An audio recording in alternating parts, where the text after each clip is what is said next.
అమరావతి ప్రజలను ఉద్దేశించి వైసీపీ నేత సజ్జల రామకృష్ణారెడ్డి చేసిన వ్యాఖ్యలపై తప్పనిసరిగా చర్యలు ఉంటాయని ఉపసభాపతి రఘురామకృష్ణరాజు స్పష్టం చేశారు.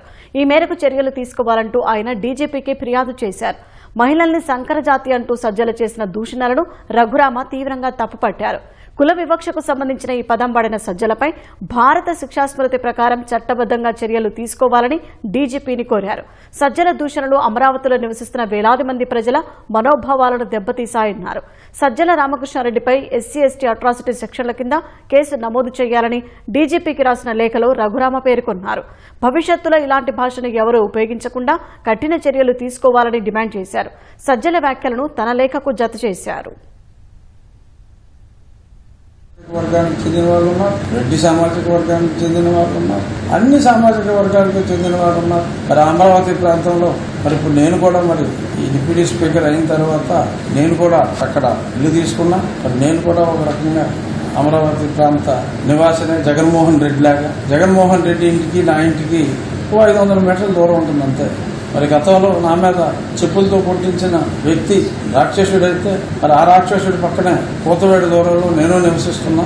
ఇప్పుడు అందరినీ కలిపి అమరావతి ప్రాంతంలో ఉన్న వాళ్ళందరినీ మరి సంకరజాతి అని ఆయన కూడా అక్కడక్కడ ఉంటున్నాడు.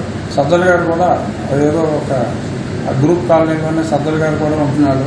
మరి ఆయన కులానికి చెందిన వారే ఉన్న కిన్నెరులో కింపురుషులు స్వచ్ఛమైన జాతో నేను కామెంట్ చేయదలుచుకున్నాను. మీకు మీరు వర్ణించుకోండి, ప్యూర్ బ్రీడ్గా మీరు వర్ణించుకోండి, తప్పులేదు. కానీ మమ్మల్ని అమరావతిలో మీ ఇంటి దగ్గరే నివసిస్తున్న మమ్మల్ని వేరు చేసి కమ్ముకొస్తుందంటూ ఇష్టం వచ్చినట్టు మాట్లాడి వారందరినీ సంకర జాతిగా వర్ణించి ఇది చట్టరీత్యా ఈవెన్ ఎస్సీ/ఎస్టీ అట్రాసిటీస్ ప్రత్యేకంగా ఒక వ్యక్తిని ఉద్దేశించి మాట్లాడక్కర్లా, ఒక సమాజాన్ని ఉద్దేశించి మీరందరూ సంకరజాతి వాళ్ళు అని మాట్లాడటం వాళ్ళిద్దరూ మాట్లాడిన దానికన్నా కూడా అతిపెద్ద నేరం.